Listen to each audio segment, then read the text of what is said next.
नवी मुंबई महानगरपालिका निवडणुका जवळ येत आहेत आणि तशामध्येच शिवसेना आणि भाजप यांच्या सत्तेमधील दोन पक्षांमध्ये दरी वाढताना पाहायला मिळते। वनमंत्री गणेश नाईक यांच्या जनता दरबारावर शिवसेनेने आक्षेप घेतलाय आणि या विरोधात शिवसेनेचे जिल्हा प्रमुख किशोर पाटकर यांनी जनहित याचिका दाखल केली आहे। प्रशासनाच्या अधिकाऱ्यांना जनता दरबारामध्ये दिवसभर वेठीस धरलं जात आहे आणि त्यामुळे शहराच्या कामकाजावर याचा परिणाम होत असल्याचा दावा शिवसेना करते।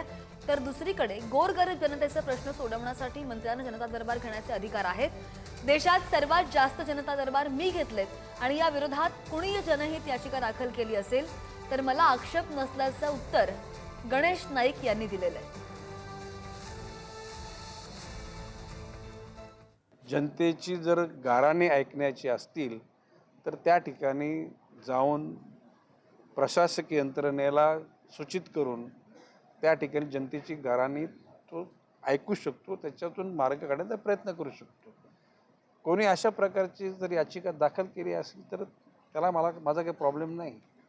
एकूणच नुसतं मंत्री सोडा, आमदारांनी जर इच्छा व्यक्त केली तर त्या ठिकाणच्या प्रशासकीय यंत्रणेला का मला अशी जनतेशी भेटण्यासाठी तर ती यंत्रणा तशी व्यवस्था करते।